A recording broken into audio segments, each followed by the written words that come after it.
beat you, bash you, squish you, mash you, chew you up for brunch, and finish you off for dinner or lunch. Munch, munch, dinner or lunch, munch, munch, dinner or lunch.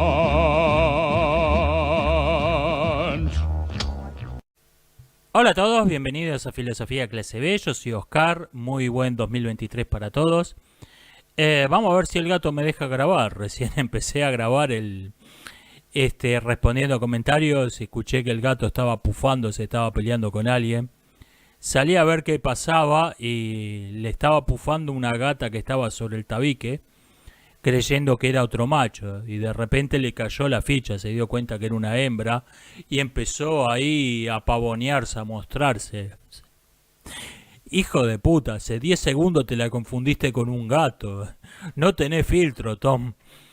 En fin, ahora está tranquilo, así que vamos con esto. Grandes preguntas filosóficas, mate dulce o amargo. Es una polémica que ha dividido familias esta. Amargo, mucho más saludable. Además, uno se acostumbra, cuando uno se acostumbra tiene mejor sabor. ¿Qué pienso de Los Imperdonables de Clint Eastwood? Es una película que creo que fue en su momento sobrevalorada y actualmente está infravalorada. Primero fue la gran obra maestra que deconstruyó el western y después ahora quedó, ok, filmaron una película de vaquero en los 90 y me parece que es un muy buen western. Y nada más y nada menos. Me parece que es una película que primero se la sobrevaloró y después se la infravaloró. Se la despreció en exceso en los últimos años. Me dicen que sin petróleo no va a haber plásticos. Es verdad, esto va a ser un problema, pero me parece que no va a ser un problema muy grande. Los productos sintéticos, aunque no quede el petróleo, va a quedar el conocimiento. El carbono no va a desaparecer, va a haber que buscar otro modo de sintetizarlo. Y no me parece que esto vaya a ser un gran asunto. Además, probablemente el petróleo sea más fácil sea igual de accesible o más, paradójicamente, porque va a quedar menos petróleo, pero al dejar de usarse como combustible el petróleo, va por ahí 2-3 pozos petroleros en todo el mundo alcanzan para abastecer la industria del plástico. Y si no, va a haber que hacerlos con otras cosas. Con plantas, tomando el carbono de la atmósfera, que es un problema. Se lo puede tomar de algún modo y usarlo para algo útil. No me parece que esto vaya a ser un problema. Van a aparecer también otros materiales aparte de los plásticos. Por ejemplo, algo que va a estar por todas partes en 20 años es el aerogel. El aerogel es básicamente oxígeno, pero es oxígeno, nitrógeno, básicamente es aire. Pero con las moléculas arregladas de un modo un poco extraño, con lo cual queda algo que parece sólido. Literalmente no pesa nada, pesa casi lo mismo que el aire. Y eso es ignífugo, hidrófugo, resistente a los golpes, tiene un montón de virtudes ese material. En 20 años eso va a estar por todas partes. Vamos a comer en vajilla de aerogel, vamos a usar ropa que contenga aerogel, las casas van a tener techos de aerogel, eso va a estar por todo lado. Dentro de no mucho, dentro de 20 años, va a ser algo que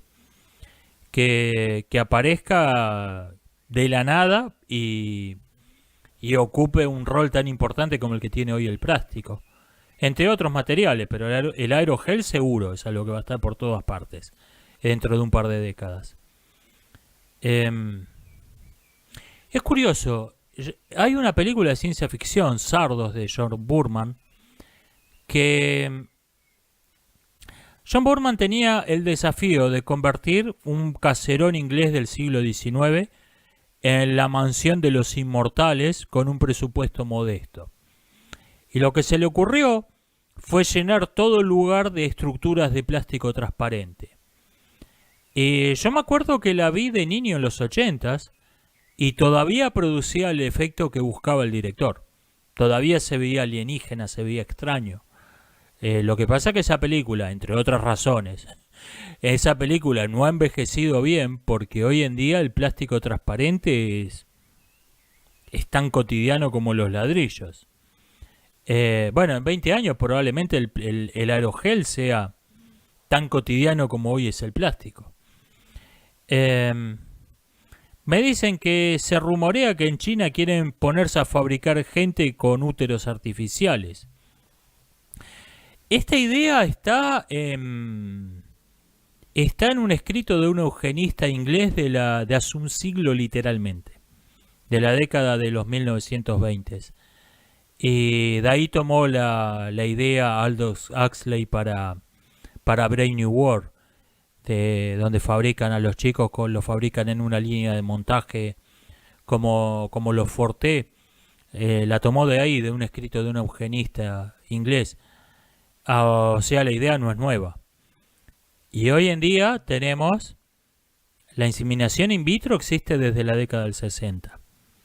El genoma humano se decodificó a fines del siglo 1997, 98, no recuerdo bien. 99, pongamos, por ahí.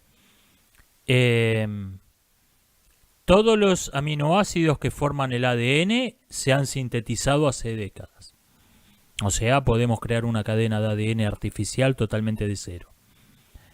Y los úteros artificiales se han ido perfeccionando hasta el punto de que hoy en día te pueden incubar exitosamente un bebé que después de un par de semanas, de un mes de gestación. Así que no sé, no estamos la posibilidad de hacer un ser humano de cero como el Dr. Frankenstein ya no es ciencia ficción. O sea, todavía no existe esa tecnología, pero no está muy lejos. No está muy lejos, está mucho más cerca de lo que creen la mayoría de las personas. No hablo de tomar una célula de una persona, una célula de otra, hacer estas aberraciones que se hacen hoy en día. No, hablo de empezar de cero. Empezar de cero, tomar el carbono de un pedazo de carbón, el hierro de un clavo de hierro, empezar de cero con material en bruto y fabricar un ser humano. No estamos muy lejos de eso. Y desde luego regímenes como el chino, regímenes como el comunismo, donde de por sí ya una persona se la considera algo, básicamente un montón de materias primas que no tiene más valor que una bolsa de carbón, van a ser pioneros en estas cosas. Y te van a aparecer los divulgadores científicos y otros charlatanes por el estilo, tratando de venderte esto como si fuera un progreso de la tecnología y no un retroceso dramático de la dignidad humana. Pero sí, esto no... Si no lo están haciendo ya, 5 o 10 años. No es algo que esté muy lejos en el futuro esto. ¿Qué pienso de la socialdemocracia? Es una contradicción en términos. Un socialismo democrático es un cuadrado redondo. Un país donde una persona no es dueña de nada, no controla nada. Se levanta a la mañana en una casa que no es de él. Va a un trabajo que no eligió y no tiene posibilidad de renunciar. Sus hijos son llevados obligatoriamente por su esposa a la escuela del Estado, donde él no puede intervenir en lo más mínimo en lo que le van a enseñar o en lo que le van a hacer al hijo, etcétera, etcétera. Ese régimen no puede ser jamás una democracia. Ese régimen no puede ser jamás una democracia. Si se hace una elección, si se vota algo, va a ser una completa farsa. La socialdemocracia es una charlatanería para vender el socialismo, pretendiendo que es otra cosa distinta. Por ejemplo, cíteme un partido socialdemócrata en todo el mundo, que repudia la dictadura cubana. Uno. Es una charlatanería para vender... Hola, somos el partido que quiere instalar una dictadura, enviar a tu familia a un campo de exterminio y quedarnos con tu casa para dársela a nuestros amigotes. Vótenos. No van a sacar muchos votos, así que te inventan que, bueno, somos socialdemócratas.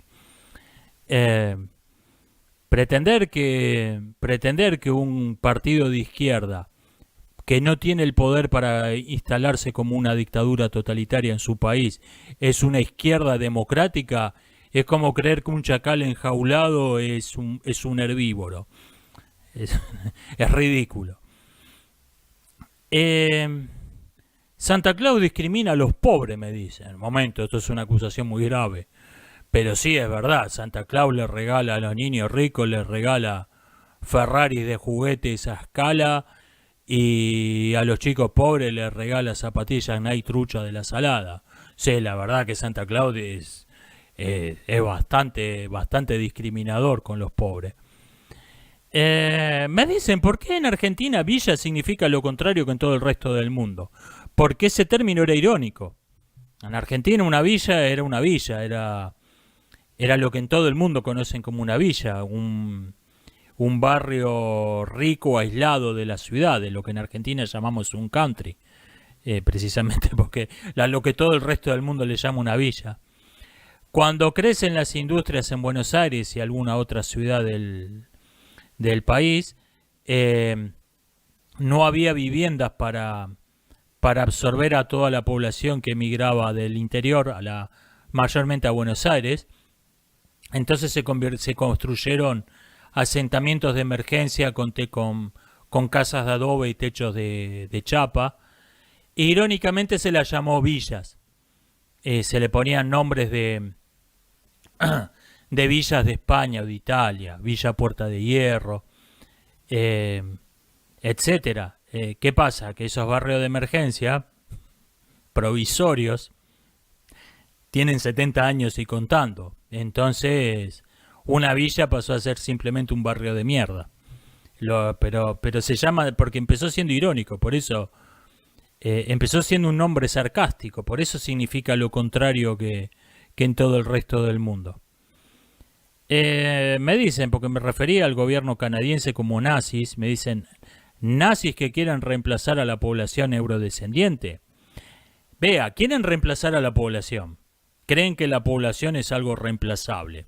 Por eso me refería como nazis. Después, si te gusta hacer jabón más claro, más oscuro, realmente me parece un detalle. No me parece que sea muy distinto una cosa que otra.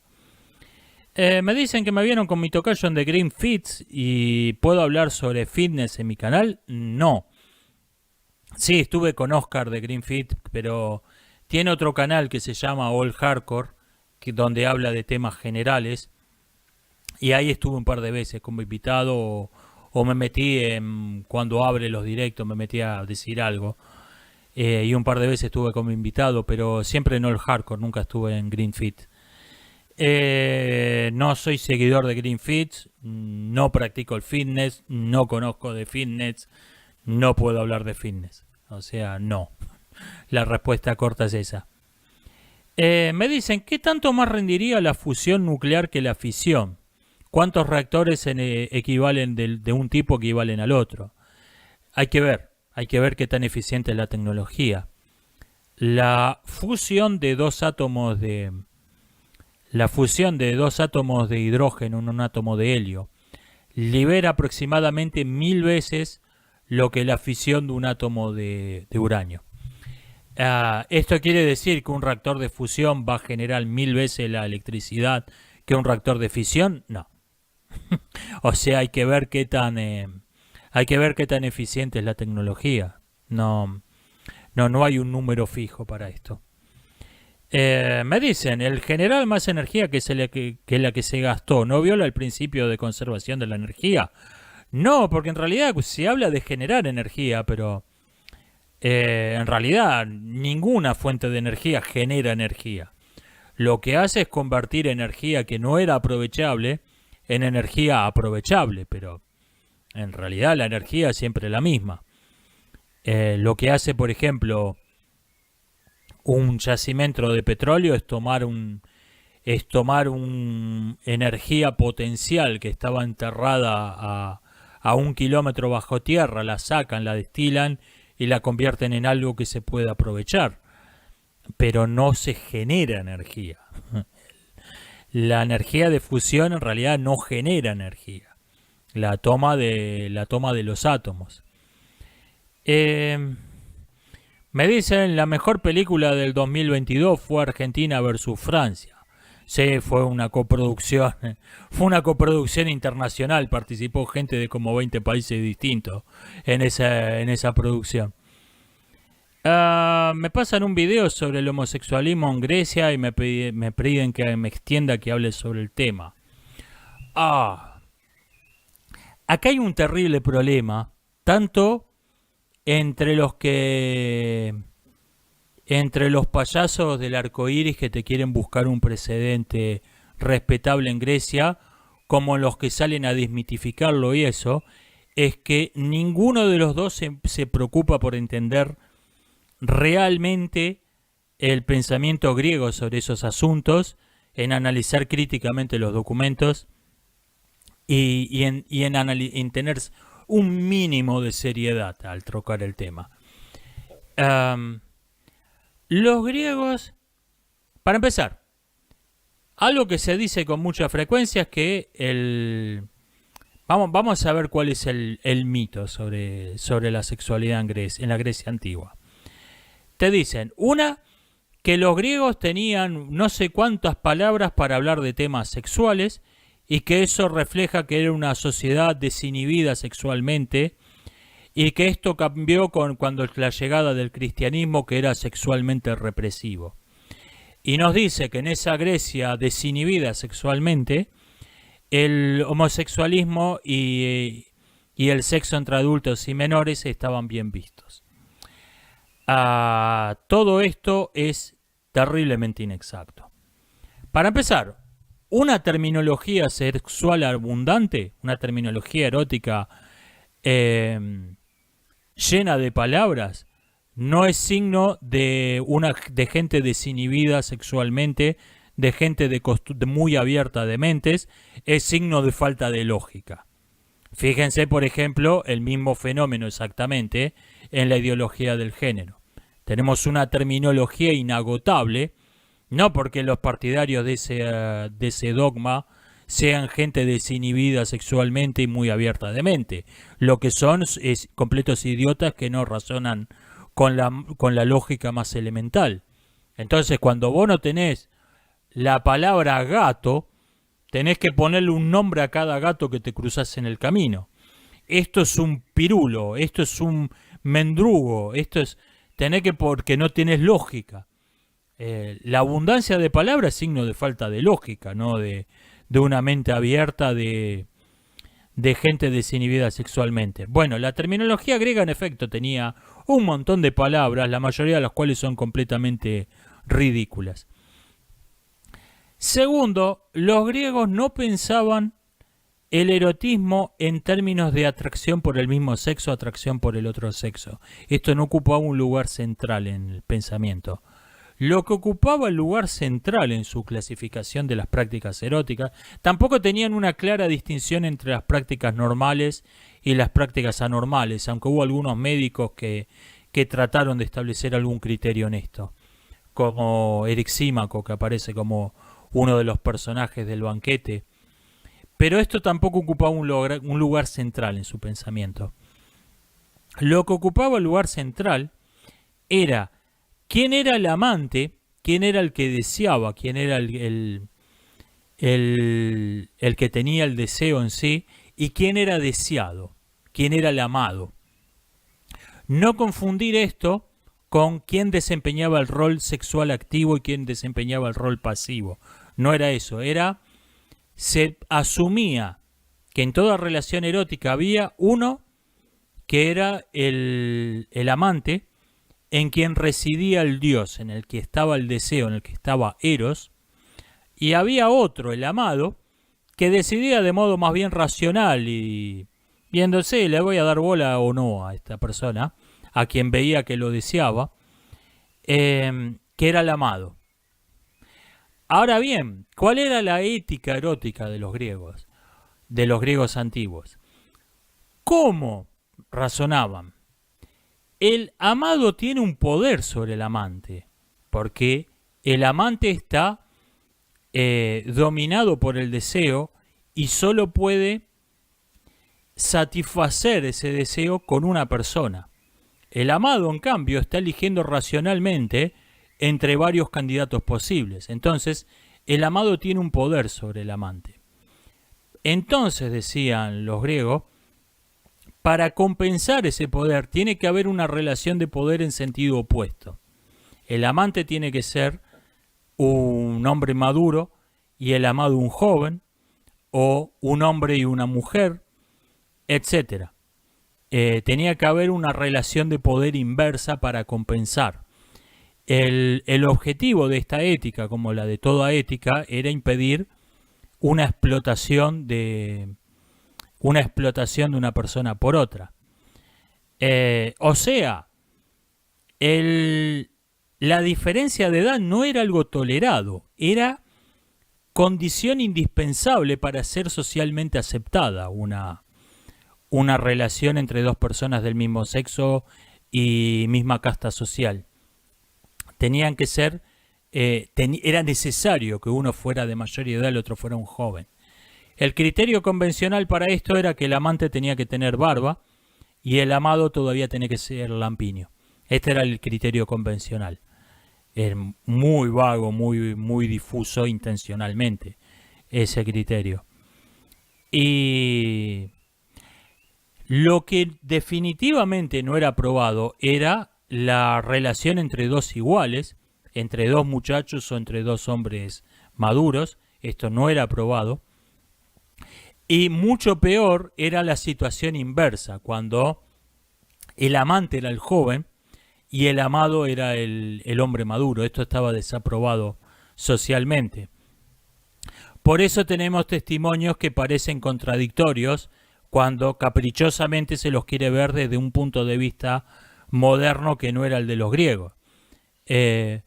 ¿Por qué? No me acuerdo cómo se llaman esta pareja de amantes que se cargó a un tirano ateniense, eran idolatrados como héroes por su ciudad, y la relación entre Sócrates y Alcibíades fue tremendamente desaprobada.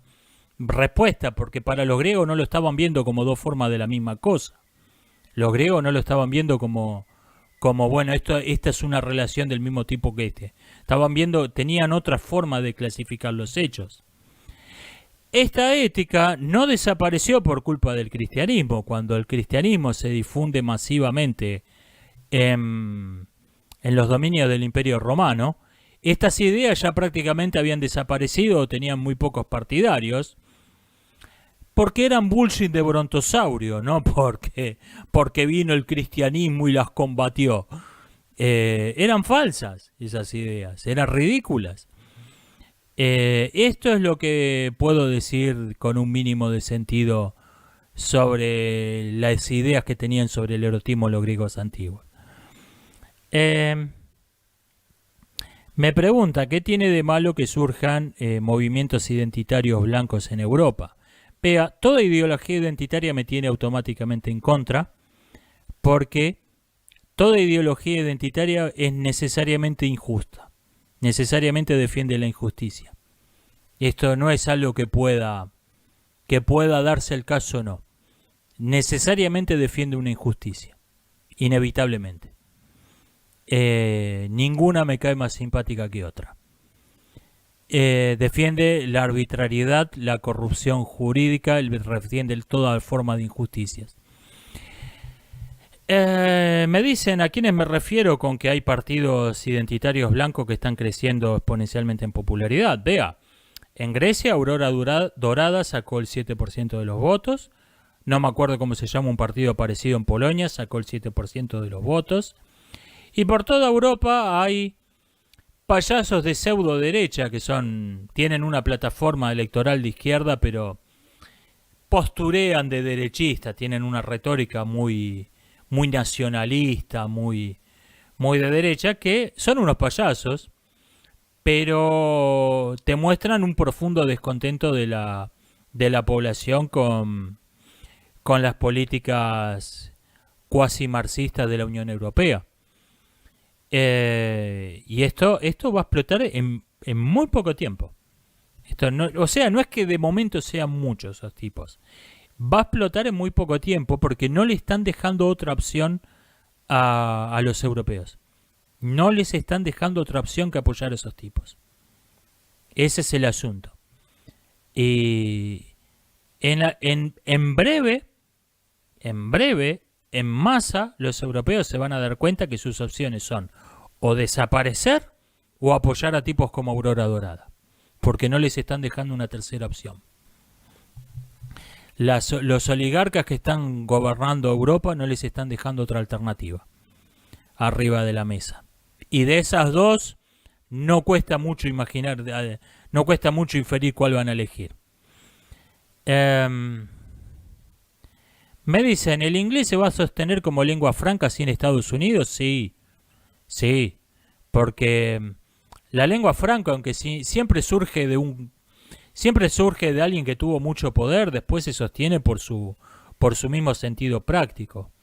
Que sea una lengua que tiene una sintaxis muy simple, muy fácil de aprender, es secundario.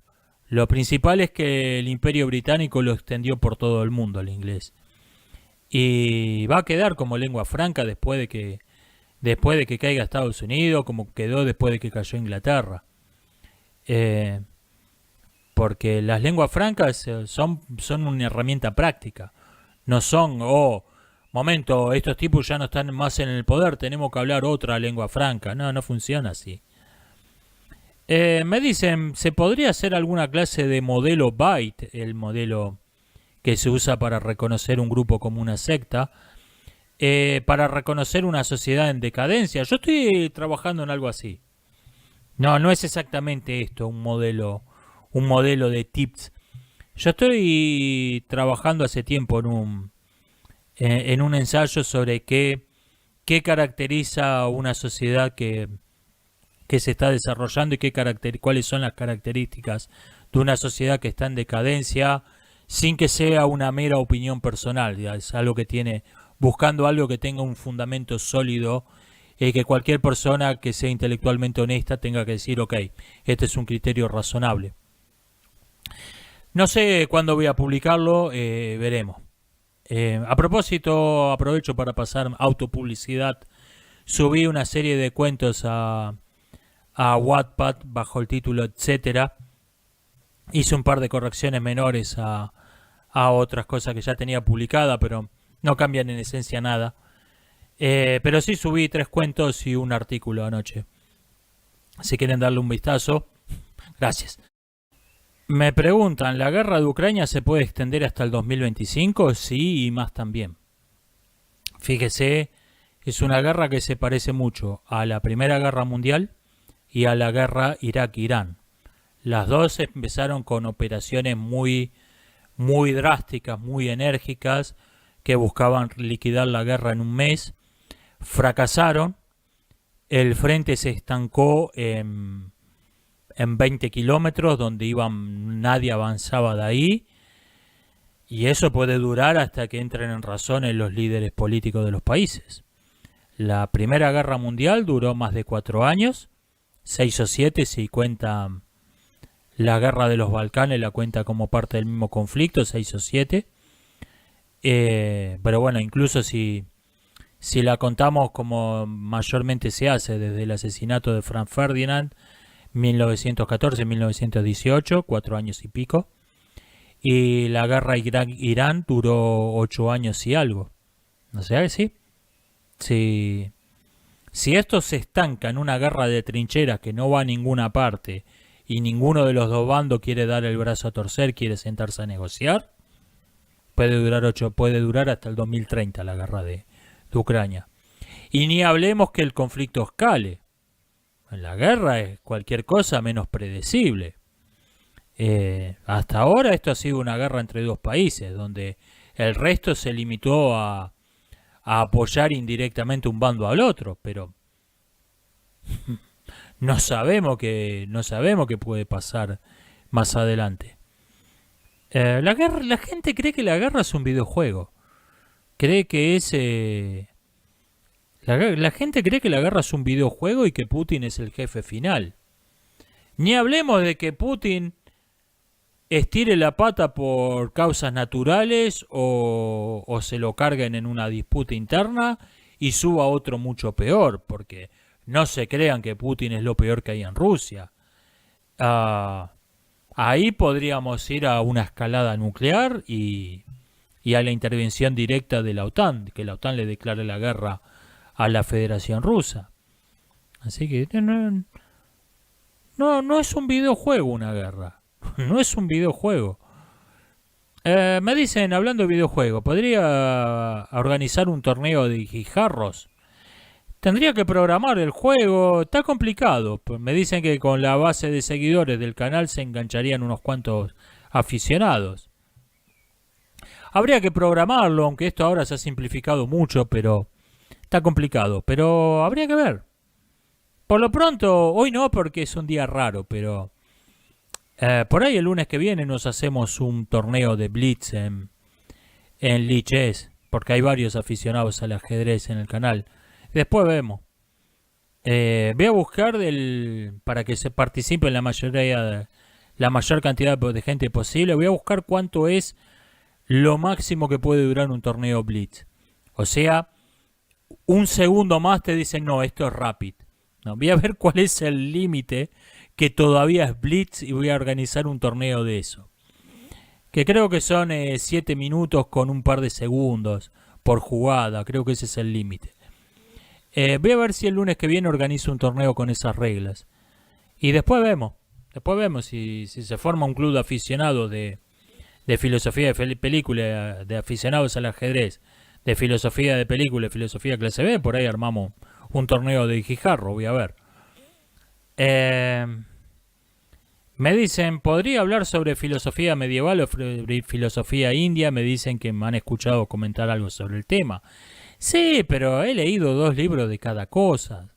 O sea, no soy un ignorante total, pero no conozco del tema para ponerme a hablar sobre la filosofía de la India, que para empezar el término es inexacto, y sobre el pensamiento medieval. Hay gente que lo está haciendo mucho mejor esto.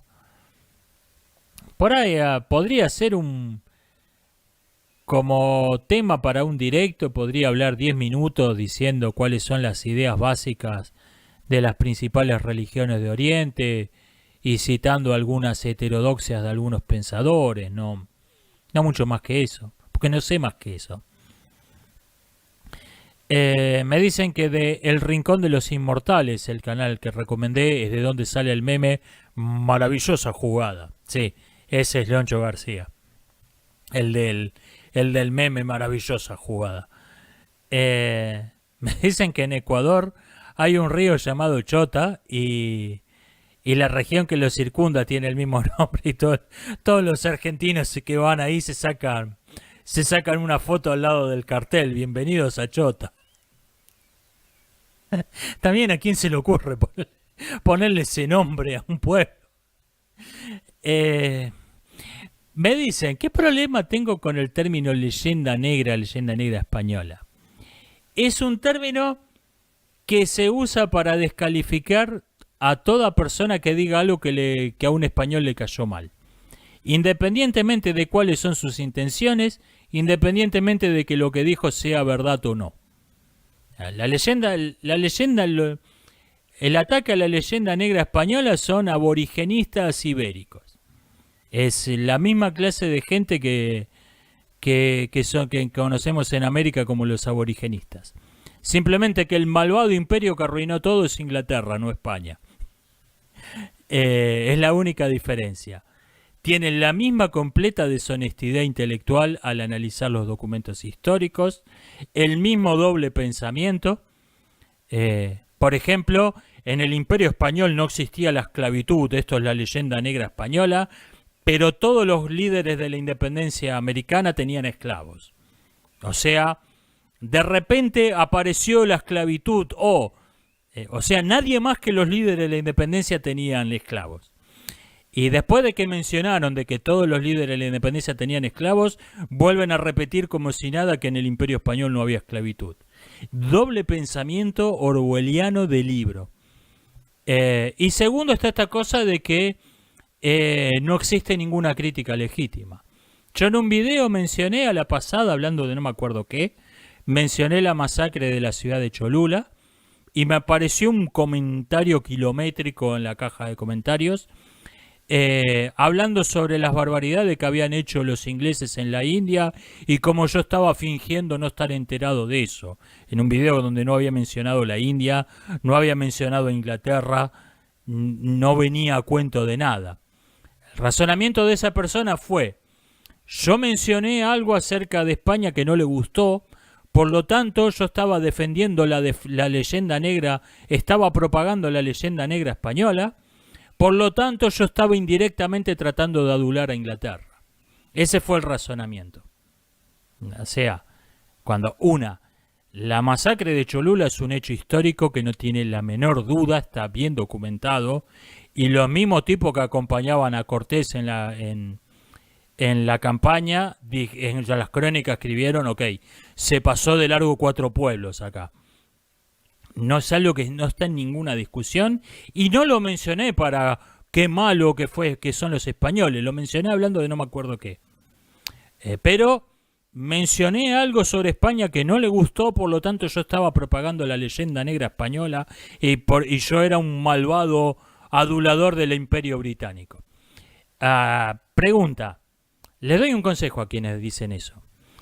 ¿Por qué no se ahorran 2 palabras? En vez de decir 3 palabras, leyenda negra española, ¿por qué no lo acortan? Cada vez que alguien dice algo que no les gusta, no le dicen que es un iberofóbico. Digo, ya que van a razonar igual que los payasos de Podemos, ¿por qué no usan su misma terminología? Si son lo mismo. Ese es el problema con esta idea de... Existe una propaganda sistemática en los medios anglosajones en contra de España. Sí. Una cosa no quita la otra. Vos no podés inventarte una historia de un paraíso perdido como hacen los aborígenistas, simplemente que el paraíso perdido donde todos vivían en armonía, en paz y cantaban Kumbaya tomados de la mano, no era la América precolombina sino el Imperio español, la única diferencia.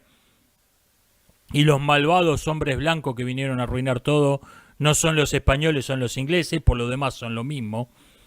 No podés inventarte una historia de ficción y desacreditar a cualquiera que te hable del mundo real diciendo que está propagando la leyenda negra española. No es un argumento digno, no es una manera digna de argumentar. Me dicen, ¿qué es el zombie filosófico? Es la idea de que puede existir alguien que es completamente indistinguible de un ser humano, o si se quiere, es un ser humano, pero no tiene conciencia. Es alguien que tiene, desde todo punto de vista, biológicamente, en su aspecto, en su forma de comportarse, en su forma de hablar, es indistinguible de un ser humano, salvo porque adentro no hay nada, no hay conciencia. Es como una marioneta, es como un robot. Y en la ficción suele haber algún pequeño detalle que los delata. Por ejemplo, Sueñan los androides con ovejas electrónicas, cuando los replicantes sabían que no tenían ninguna chance de escapar, se entregaban para morir sin dolor con una inyección y no pegándole 5 tiros. Lo cual, dice Philip Dick, es un comportamiento totalmente inhumano. ¿Podrían eso haberlo corregido los fabricantes, haberlos programado a los replicantes para que peleen hasta el último? O sea, podrían ser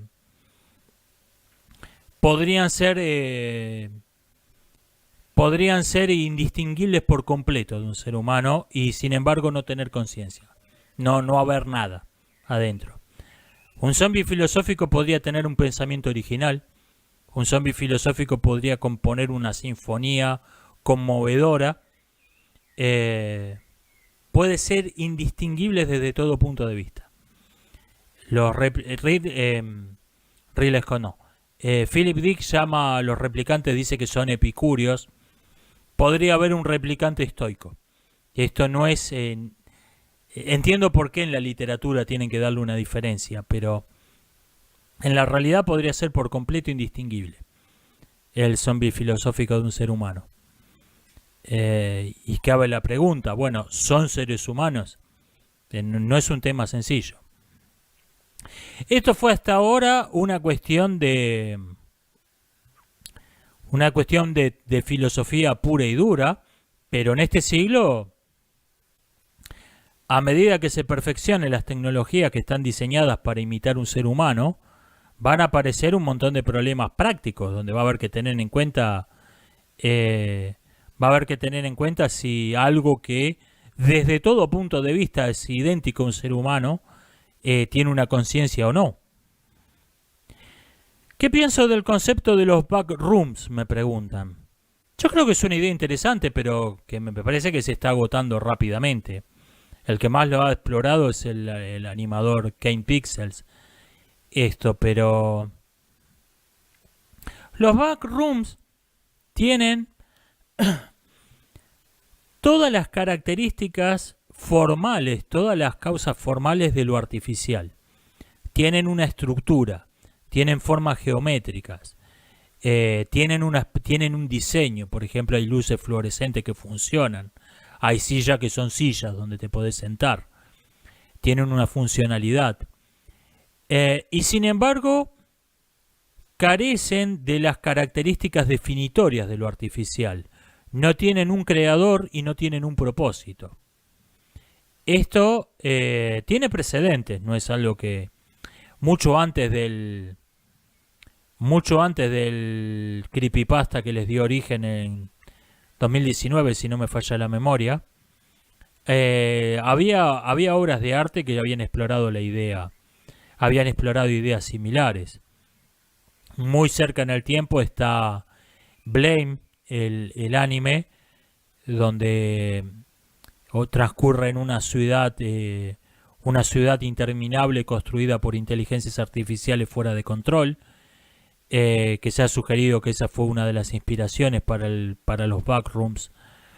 Tenemos en la literatura, tenemos la biblioteca de Babel de Borges y la muralla china de Kafka, que exploraron temas similares, y todas esas historias a su vez son deudoras de la leyenda del laberinto de Creta. Aunque el laberinto de Creta tenía un propósito, pero claramente hay un patrón ahí reconocible. O sea, el laberinto de Creta se había construido para encerrar al Minotauro. Tenía una función, tenía un propósito y tenía un creador, Dédalo. Pero bueno, se nota ahí el espíritu de la muralla china, de la biblioteca de Babel, de los backrooms. O sea, no es una idea innovadora. Yo creo que es algo que resulta interesante porque todos hemos sentido, en algún momento sentimos esa sensación de inquietud, de disconfort ante algo que tiene todas las características de lo artificial pero no tiene un propósito.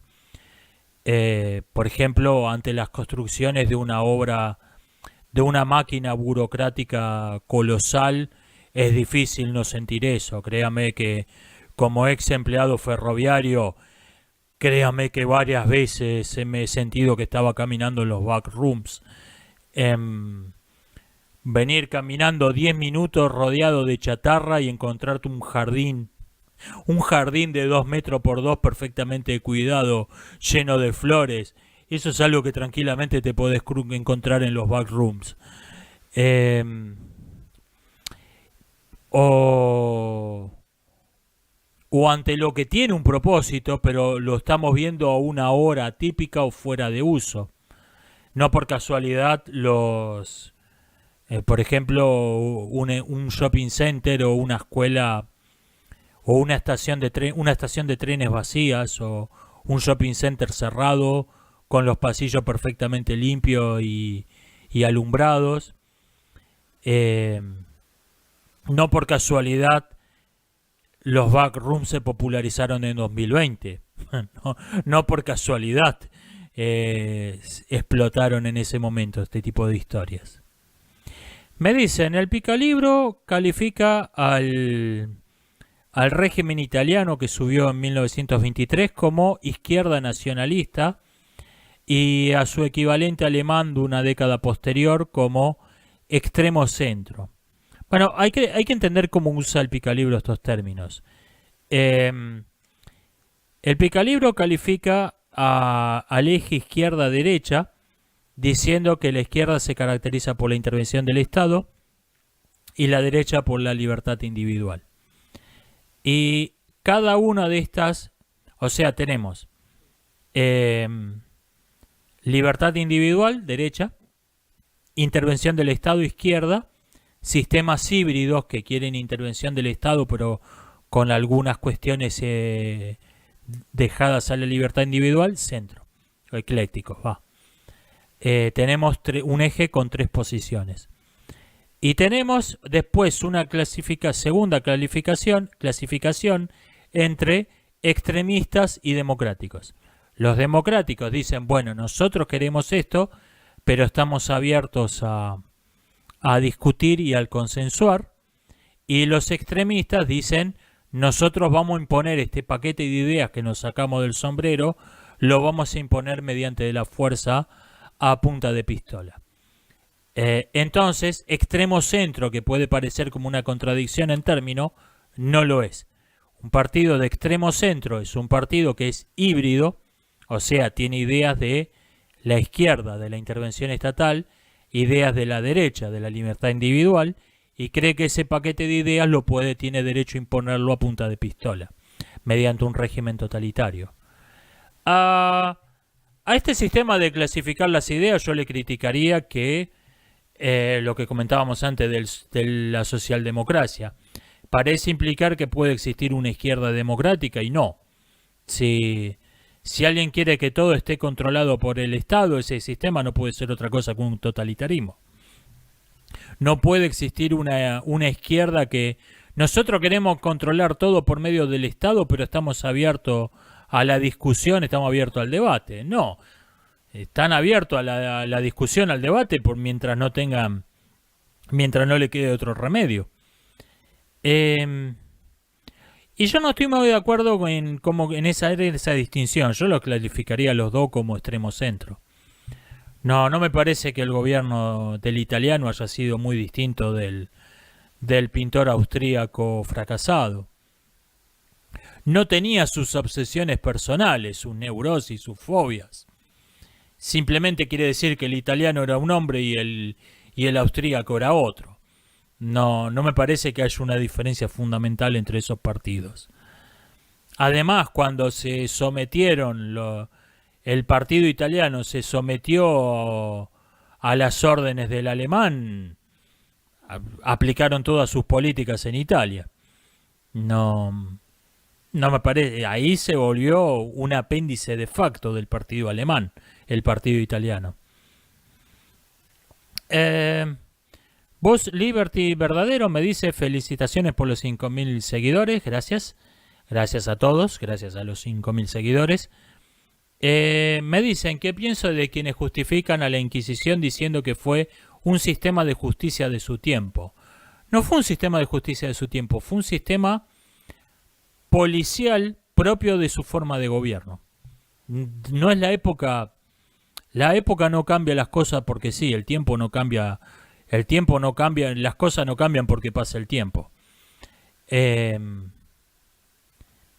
Si un régimen tiene una religión, un Estado está fundado sobre una religión o sobre una ideología política que cumple el mismo rol que una religión, digamos el marxismo, o probablemente en algún futuro cercano el alarmismo climático.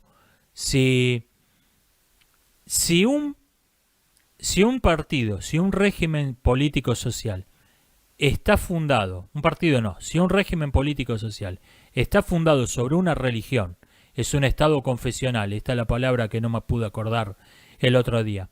Un Estado confesional, sea religioso o tenga una ideología política que cumple el mismo rol que la religión en un Estado confesional, no puede no tener una inquisición. Porque si tenés un Estado fundado en una religión, las personas que no crean en la religión del Estado o en el dogma político del Estado van a ser automáticamente considerados sediciosos, por lo tanto van a ser automáticamente considerados criminales y por lo tanto va a hacer falta una policía que se dedica a perseguir a los criminales religiosos o a los criminales ideológicos que no comulgan con la ideología obligatoria del Estado. No puede existir ideología de Estado sin una inquisición. Y esto es lo que se trata de barrer bajo la alfombra, diciendo qué mala que fue la Inquisición, citando cosas circunstanciales, porque no se quieren ir a la cuestión de fondo. La Inquisición torturaba, la Inquisición quemaba brujas en la hoguera. Todo esto fue accidental. La Inquisición podría haber encerrado a las brujas, podrías haberlas condenado a reclusión perpetua y tenerlas en unas cárceles modelo donde se respetaran todas las convenciones internacionales habido y por haber. Esto es totalmente accesorio. Lo que no podía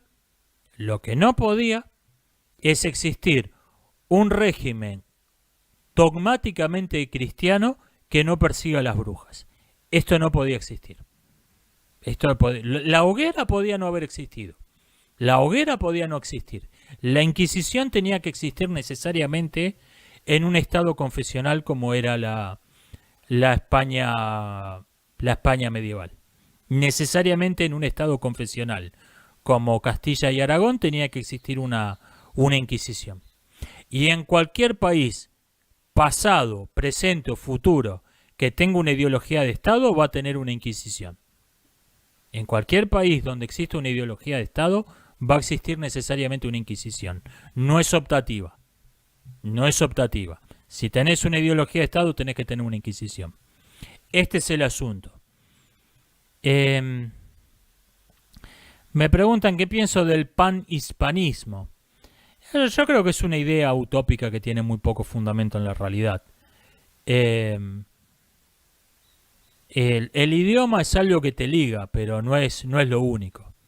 Fíjese los rusos y los ucranianos, qué maravillosamente bien que se llevan hablando el mismo idioma. Es algo que te une, pero España ya tomó su curso y Latinoamérica no forma parte de él. En un futuro, si se colapsan la OTAN, la Unión Europea, y mientras tanto se formó alguna clase de confederación latinoamericana y vienen los españoles, nos podemos sumar, venga. Pero no me parece que a corto plazo tenga sentido esa doctrina. La España ya ató su destino a la Unión Europea económicamente y ató su destino militarmente a la OTAN. Dos instituciones que en Latinoamérica no nos caen muy bien, muy simpáticas, así que no lo veo viable.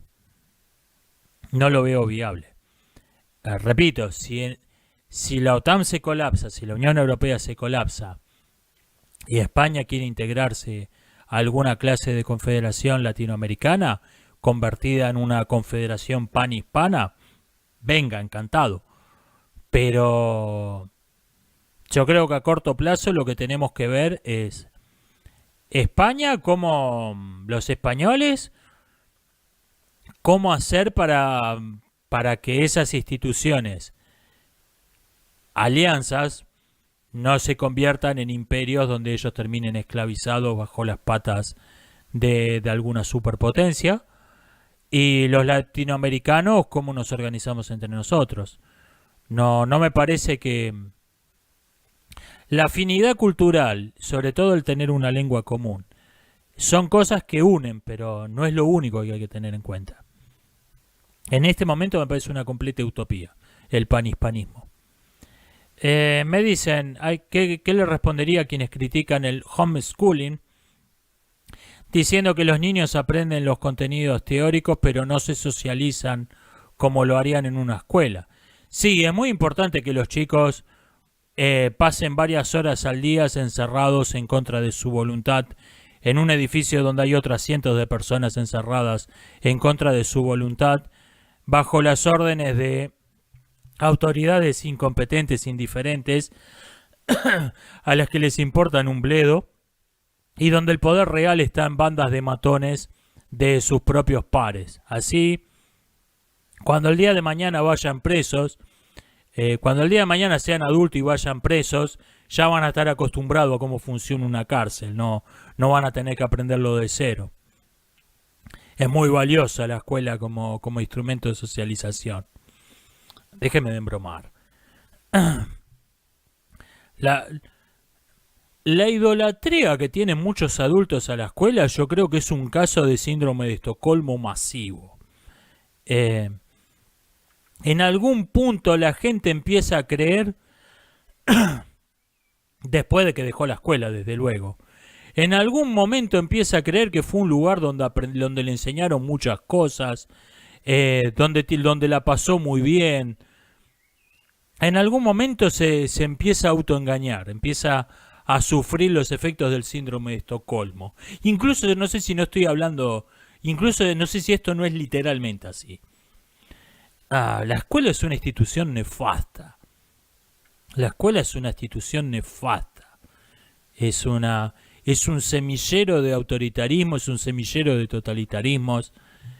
Es deshumanizante tener cientos de personas paradas en filas, vestidas de uniforme, tratadas como si fueran ganado. Es deshumanizante, es una porquería la escuela. Sin duda los chicos tienen que socializar y no solo aprender cuestiones teóricas, pero llévelo a aprender natación a un club, llévelo a aprender karate, llévelo a jugar al fútbol con otros chicos. Hay cosas más interesantes que hacer que estar 5 horas preso todos los días. Me dicen, ¿cómo se podría subvertir el cliché de David contra Goliat para volverlo más interesante? Que Goliat ganaría, le daría una paliza a David. Podría ser, pero, por ejemplo, podría ser que Goliat pretenda ser David. Que lo que estamos viendo es un gigante que le da una paliza a un valiente que se atrevió a enfrentarlo con una honda, pero tiene este Goliat, tiene toda una corte de aduladores, toda una propaganda a su servicio, que dicen que el valiente Goliat se enfrentó solo a las hordas de un tipo de 1,5 metros con una honda y lo desafió él solo. O sea, haya toda una propaganda que te quiere convertir a David en el gigante y a Goliat en el valiente que se atrevió a enfrentar él solo al gigante. Eso sería interesante. Eso sería interesante. Y si no, puede haber... fíjese, por ejemplo, la pelea final de Ghost in the Shell es David contra Goliat, donde se pelea Motoko Kusanagi contra el tanque y gana el tanque. O sea, gana Goliat. Esa es... perdón, spoilers. Ese es el tópico de David contra Goliat dado vuelta, y en esa película funciona maravillosamente bien. En esa historia tenía que ganar Goliat.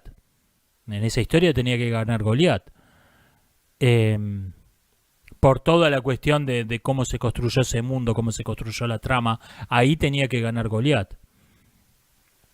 Me dicen, ¿qué pienso que podría pasar si en Irán se podría convertir todo el mundo al zoroastrismo, como que actualmente tiene el 8% de la población, como forma de terminar con los conflictos en ese país? No, esto no ocurrió, jamás hubo una conversión en masa a una religión como forma de terminar con un conflicto social o político. No pasó nunca esto. Lo que podría pasar es que Muchos musulmanes que están podridos de guerra todo el tiempo, lo ven a los zoroastristas, che, estos tipos son bastante razonables, me parece que tienen una religión más razonable que la nuestra, y empiecen a hacer conversos. Eso sí puede pasar, pero no así como una cuestión maquiavélica de, che, ¿por qué no nos convertimos toda esta religión y se terminan todos los problemas? No funciona así no funciona así la mente humana, no funciona así la historia. ¿La belleza es relativa? Me preguntan. El relativismo estético se puede defender con mejores argumentos que el relativismo moral. Y yo creo que la razón de esto es que la belleza es relativa a algo que en sí no es relativo. O sea, la belleza en sí es relativa, pero está totalmente vinculada a algo que no es relativo, que en el ser humano es la salud.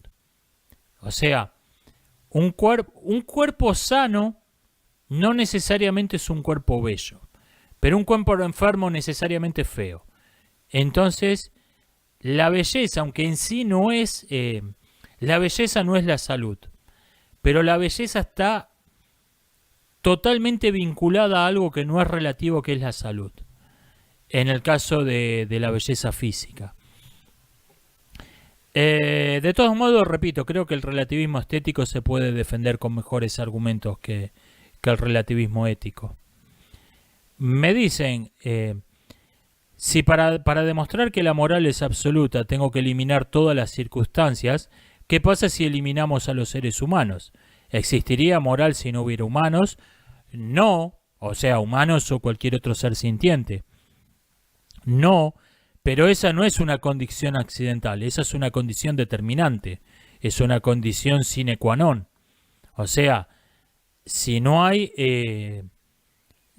humanos, no hay moral, pero si hay humanos, automáticamente hay una moral, aunque exista bajo la forma de ignorancia, de ausencia de conocimiento, pero habiendo humanos ya hay una moral. No es algo que pueda existir o no, no es circunstancial. Por ejemplo, si hay más de una moral y determina si estamos, lo que determina que valga una u otra es si vivimos en una sociedad sacerdotal o en una sociedad guerrera, bueno, eso es accidental, porque ahí que una misma acción sea buena o mala depende de algo totalmente accidental, como es el régimen político que está gobernando una sociedad. Por ejemplo, supongamos bajar un gatito del árbol sería bueno si estamos en una sociedad sacerdotal, pero sería malo si estamos en una sociedad guerrera. Yo ese tipo de filosofía es la que rechazo por completo. Yo creo que lo que es bueno, punto. Lo que es malo, no depende de ninguna circunstancia. Exceptuando, desde luego, las circunstancias que son determinantes, necesarias para que existan el bien y el mal, como que haya seres dotados de razón y de conciencia, humanos o no. Ese tipo de circunstancias sí tienen que existir. Lo que no puede es, cambiando una circunstancia cualquiera, una misma cosa pasar de ser buena a ser mala. Esto es lo que afirma todo relativismo ético, todo relativismo moral, y es lo que yo rechazo por completo. Una cuestión ética interesante sobre la que me parece que hay que ponerse a pensar, curiosamente no le han dedicado, los filósofos de la ética no le han dedicado mucho espacio, es ¿cuál es el límite entre no ser responsable y estar haciéndote el tonto? O sea, supongamos que yo vengo caminando solo a las 3 de la mañana y veo que se está cometiendo un crimen y sigo caminando. Y me llaman como testigo, ¿por qué no llamó al 911? No, porque no llamé. Bueno, tengo una responsabilidad por no haber hecho nada. Ahora, si yo estoy en un cruce de avenidas donde hay 1000 personas y me llaman, hay un crimen, 1000 personas vieron el crimen, me llaman como testigo, ¿por qué no llamó al 911? Porque había 1000 personas, me imaginé que algún otro iba a llamar. claramente ahí no tengo una responsabilidad, o tengo una responsabilidad prácticamente nula.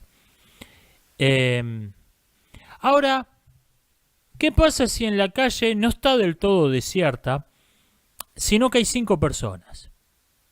Tampoco hay 1000, hay 5, 10, 20. ¿Cuál es el límite entre la situación donde yo claramente tenía una responsabilidad y la situación donde claramente yo no tenía una responsabilidad? ¿Dónde está el límite? O sea, ¿cuál es el límite entre alguien que se está haciendo el boludo, está pretendiendo, yo no tengo nada que ver, y alguien que en verdad no tiene responsabilidad? Este es un asunto que tiene gran importancia práctica y que no lo han tocado mucho los pensadores de la ética. Por ejemplo, alguien me dice, un grupo de coleccionistas de artículos de los Power Rangers organizan un asalto a un banco.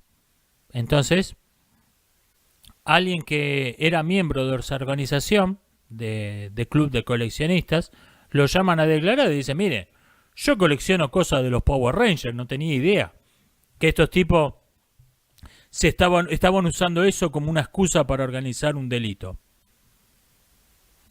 Suena razonable, suena que ese tipo no tiene ninguna responsabilidad. Ahora, ¿qué pasa si en ese club de coleccionistas de cosas de los Power Rangers se repartían folletos como cuál es la mejor técnica, daban cursos sobre cómo abrir cajas fuertes, entrenaban cómo asaltar un banco? O sea, ¿cómo no te diste cuenta que estos tipos andaban en algo raro? ¿Dónde está el límite?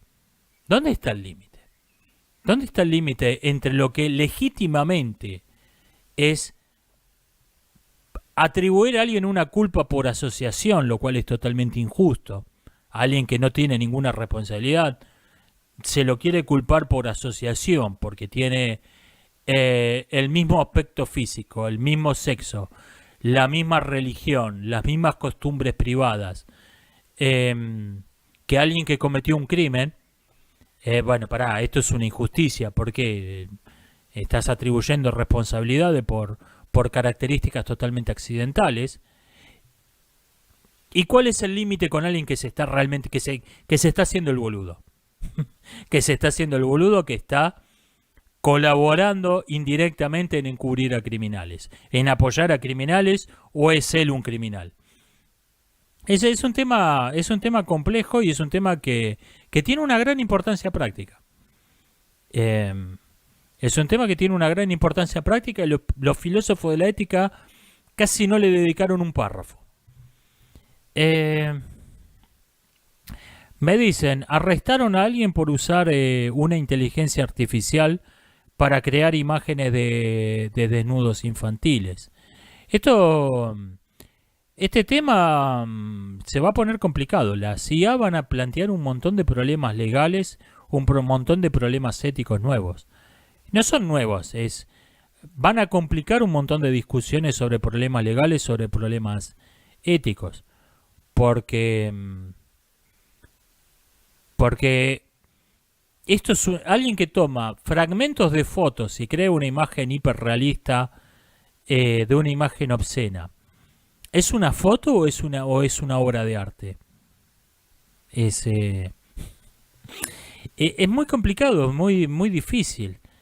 De momento se está discutiendo el tema del copyright, que me parece que, es un buen comienzo, pero me parece que no es lo más importante.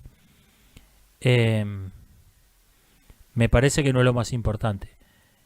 Va a plantear un montón de problemas complicados. Yo esto ya lo había comentado hace un par de años con una IA que desnudaba a una persona, dándole una foto de esa persona vestida, te creaba una foto de la misma persona desnuda.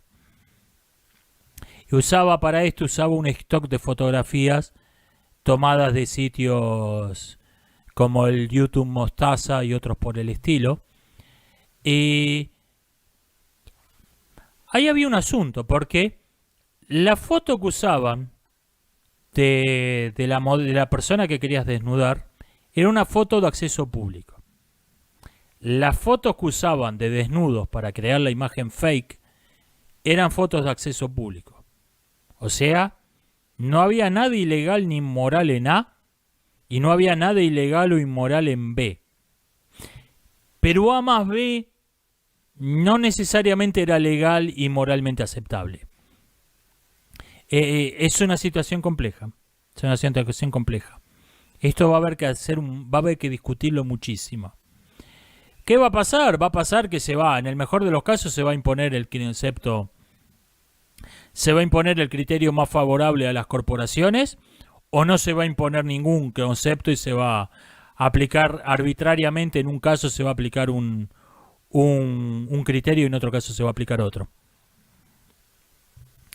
Me preguntan cómo hago para estudiar un asunto cualquiera. Por ejemplo, cuando hice un video de divulgación explicando qué eran los puntos de Lagrange. Vea, yo tengo un método que aplico a todo. Cuestiones de ciencia como esa, cuestiones filosóficas, a todo. Primero entiendo la idea y después me ocupo de los detalles. O sea, primero entiendo qué son los puntos de Lagrange. No me meto con que el cubo de la masa, el cuadrado de la distancia, no. Eso después. Eso después me complicó la vida. Primero, entender qué es un punto de Lagrange. ¿Por qué un objeto en determinado punto del espacio no va a ningún lado, se queda ahí estático? Primero entender la idea.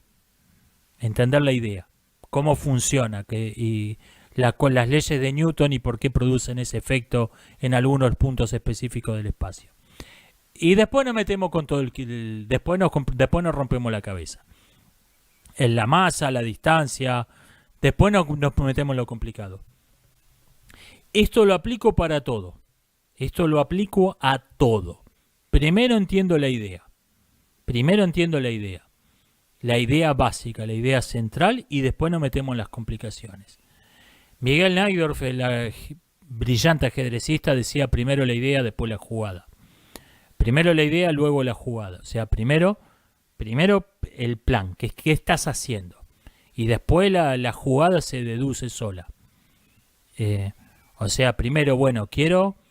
El rival tiene débil la casilla... El rival tiene débil la casilla H5 y quiero atacarla. Bueno, caballo F3. O sea, primero la idea, después la jugada. Esto lo aplico a todo. ¿Qué pienso de la aplicación de deepfake a películas de cine clásicas? Vea, como toda técnica tiene un uso nefasto esto y tiene un uso deseable, como toda técnica. Los usos nefastos ya lo han comentado, te van a meter en películas clásicas, te van a meter publicidades, te van a meter publicidad colocada de productos nuevos, o te las van a modificar por razones ideológicas, por razones políticas ideológicas. Te van a hacer la ciudadana Pocahontas, que es el ciudadano Kane, donde reemplazaron al protagonista por una aborigen wichi lesbiana con una pierna ortopédica. Ese tipo de vandalismo de películas clásicas van a ser frecuentes y por eso mucha gente está recomendando, y yo me sumo a esta recomendación, tengan las películas que les gusten en DVD, tenganla en formato, igual que los libros, tenganlo en formato de papel, porque son un remedio para el vandalismo a gran escala al que se prestan los medios digitales.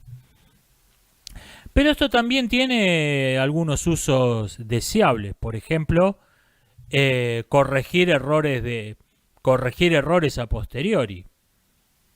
Te mandaste una mala elección de casting con un papel. Contratá a otro actor que haga ese papel y metelo con deepfake en la postproducción. Eso es un uso. O podés hacer más de una versión. Podés hacer. los deepfakes se van a... por ejemplo, un actor que quiere hacer de... en vez de estos fans de Star Wars que hacen sus películas caseras, dentro de unos años van a poder hacer Star Wars metiéndose ellos como Luke Skywalker. El fan art va a explotarlo esto a escala. El fan art va a explotar con esto. O sea, tiene unos usos deseables. Las actuaciones infantiles, que suelen ser lo peor de las películas, por ahí los papeles infantiles lo pueden hacer actores adultos, actores profesionales adultos. Tiene unos usos deseables. Desde luego la van a usar para vandalizar, la van a usar para vandalizar las películas clásicas, seguro. Gente como Netflix, Amazon, seguro.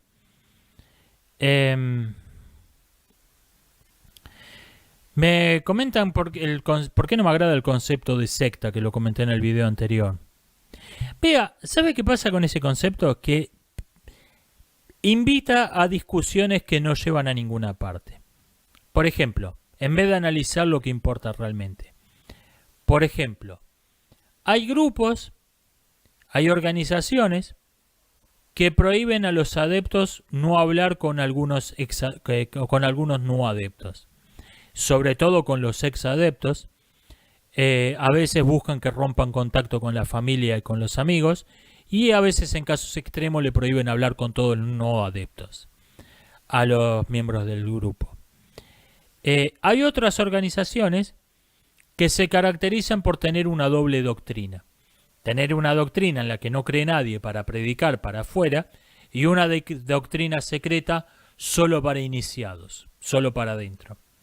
Bueno, los grupos que le suelen prohibir a sus adeptos hablar con no adeptos suelen tener una doble doctrina. Suelen tener una doctrina para predicar, en la que no cree nadie, y una doctrina secreta solo para los adeptos. Y los grupos que tienen una doble doctrina, que una doctrina es para predicar y una doctrina secreta, suelen prohibirle a los adeptos hablar con no adeptos, especialmente hablar con los exadeptos. O sea, hay una correspondencia, hay una superposición de esas dos características. Hay excepciones en ambos casos, pero hay una superposición entre esas características. Suelen tenerla los mismos grupos. Por eso no es fácil comprender por qué se lo llama con una sola palabra. Ahora, lo que no es útil es ponerte a discutir, bueno, ¿cuál es la definición posta? ¿Cuál es la característica que realmente define lo que es una secta? El prohibirle a los adeptos hablar con exadeptos, o al tener una doble doctrina, una doctrina secreta y una doctrina solo para predicar. Esa discusión me parece estéril, me parece que no sirve para nada. Lo que es realmente útil es analizar, bueno, cuando un grupo prohíbe a los adeptos hablar con no adeptos, ¿qué pasa?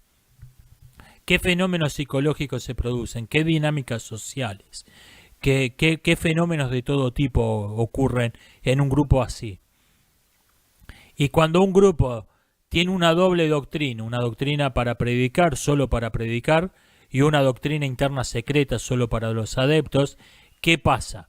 ¿Qué fenómenos sociales, qué fenómenos psicológicos, etcétera, se producen? Esas me parecen discusiones productivas, esas me parecen discusiones realmente útiles. El concepto de secta, repito, lleva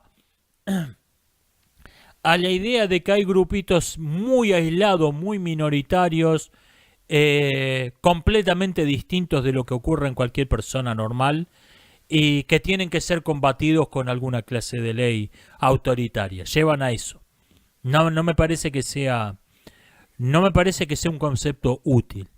No me parece que sea un concepto útil. Por eso yo lo estoy viendo con bastante desconfianza, ese concepto. Me dicen qué pienso de lo que dijo Viggo Mortensen, que dijo que gracias a que el cine argentino está subsidiado estatalmente, es un cine de prestigio internacional que ha ganado premios. Vea, esto lo dice un actor que ganó millones de dólares filmando películas comercialmente exitosas, no subsidiadas estatalmente, que costaron 93 millones de dólares cada una de las tres, y que lo recuperaron esa inversión con la venta de las entradas.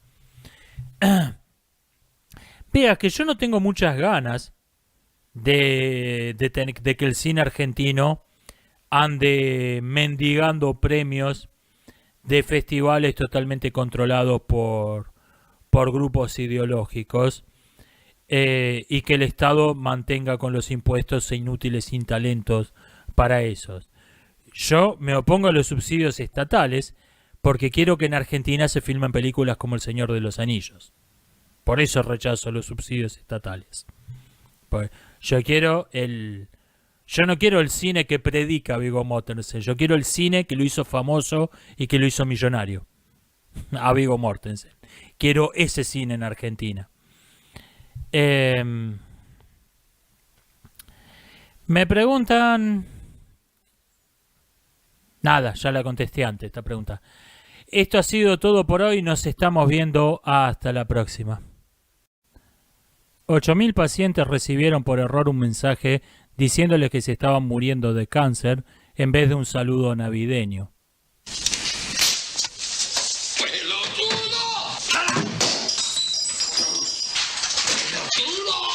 Pelotudo, pelotudo, pelotudo.